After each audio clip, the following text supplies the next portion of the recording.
Assalamualaikum warahmatullahi wabarakatuh. Perkenalkan, nama saya Nadia Dasari. Hari ini saya akan mempresentasikan tentang efektivitas implementasi e-government di Indonesia. Lalu saya akan menjelaskan gambaran umum terkait hasil implementasi. Implementasi e-government di Indonesia ini sendiri itu menunjukkan hasil yang beragam, tidak hanya sepenuhnya itu berhasil maupun gagal. Di satu sisi, sistem CAT yang diterapkan BKN sejak 2013 berhasil meningkatkan transparansi rekrutmen pegawai negeri. Lalu untuk aplikasi JAKI ini bahkan meraih penghargaan World Summit on Information Society Prize 2021. Tetapi penggunaan aktif JAKI itu hanya mencakup 14,5% populasi DKI Jakarta, dan indeks digitalisasi Indonesia itu tetap yang terendah di ASEAN dengan skor 33,1, jauh di bawah Singapura yang mencapai 76,1. Lalu untuk adopsi teknologi itu tidak hanya terbukti belum cukup untuk menjamin efektivitas layanan publik. Lalu untuk kritik implementasi e-government di dimensi people, di aspek ini tuh menyoroti literasi digital, kepercayaan publik, dan ketimpangan kemampuan antar pegawai pemerintah. Untuk aspek yang pertama, dari sisi masyarakat, literasi digital di Indonesia Timur masih rendah respondennya seperti di Papua, NTT, dan juga Maluku karena menghadapi kendala akses internet dan juga listrik yang tidak stabil. Untuk kepercayaan terhadap internet juga tidak mempengaruhi niat menggunakan e-government, tetapi kepercayaan kepada pemerintah jauh terbukti berpengaruh signifikan. Lalu untuk aspek yang terakhir, adanya kesenjangan kemampuan digital antar pegawai pemerintah di berbagai daerah, serta rendahnya partisipasi aktif masyarakat dalam layanan digital. Lalu untuk dimensi proses, untuk aspek yang pertama ada tata kelola. Transformasi digital tuh belum didukung tata kelola yang konsisten, sehingga regulasi kerap lambat menyesuaikan perkembangan TI, dan arah transformasinya tuh sangat bergantung pada visi pemimpin. Lalu yang kedua itu kolaborasi BKN dengan Kemenpan-RB dan Kemdikbud dan juga BSSN sudah berjalan, tetapi perlu penguatan dan koordinasi lebih baik. Untuk aspek yang ketiga yang komitmen, kondisi yang memfasilitasi penggunaan tidak berpengaruh signifikan terhadap niat memakai e-government, dan juga bahwa e-government ini bukan proyek instan, butuh komitmen yang jangka panjang.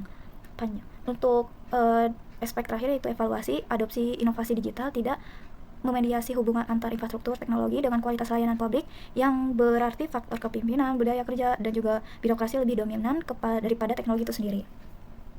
Lalu untuk dimensi yang terakhir yaitu dimensi teknologi, yang pertama itu ketidakmerataan infrastruktur.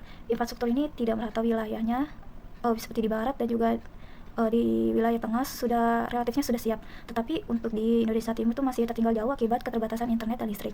Lalu untuk yang kedua itu keamanan dan juga privasi. Beberapa masyarakat tuh masih khawatir terkait data pribadi bocor, dan juga persepsi resiko terbukti mempengaruhi sikap penggunaan e-government. Lalu yang terakhir itu anggaran. Keterbatasan anggaran juga menjadi penghambat pengembangan dan juga pemeliharaan infrastruktur TI.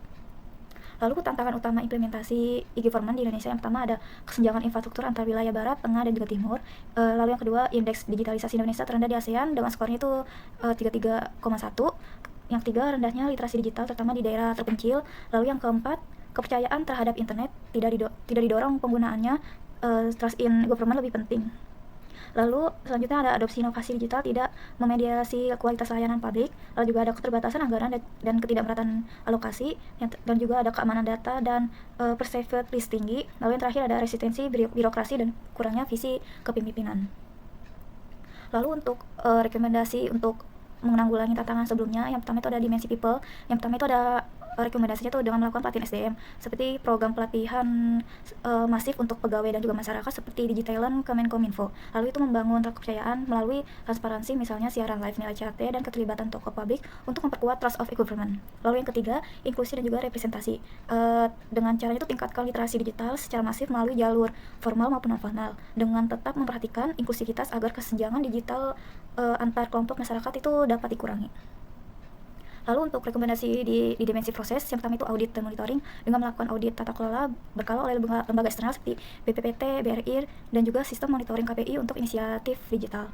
Lalu yang kedua itu visi kepemimpinan. Jadi pemimpin itu harus menegaskan visi jangka pendek maupun panjang serta memastikan keseimbangan kebijakan. Lalu yang ketiga, partisipasi publik dengan melibatkan masyarakat dalam co-production of public service untuk meningkatkan relevansi dan juga akses stabilitas. Lalu yang terakhir ada dimensi teknologi. Rekomendasinya itu yang pertama dengan investasi infrastruktur. Jadi ini lebih memprioritaskan konektivitas dan juga pasokan listrik di wilayah timur, dan juga melakukan alokasikan anggaran terarah untuk proyek konektivitasnya. Lalu yang ketiga untuk keamanan dan privasi, rekomendasinya tuh dengan memperkuat autentikasi, otorisasi, enkripsi, dan juga kebijakan proteksi data untuk mengurangi perceived risk. Lalu yang terakhir itu ada solusi hibrida. Jadi dengan menyediakan mode offline dan juga rencana pemeliharaan berkelanjutan untuk layanan kritikal. Lalu untuk implementasi e-government di Indonesia itu berstatus campuran, ada juga yang ada keberhasilan konkret namun masih banyak beberapa tantangan struktural. Lalu untuk perbaikannya ini harus bersifat lintas dimensi yang tadi seperti people, proses teknologi, dan juga berkelanjutan. Sekian dari presentasi saya, selebihnya mohon maaf jika ada yang kekurangan maupun salah kata. Wassalamualaikum warahmatullahi wabarakatuh.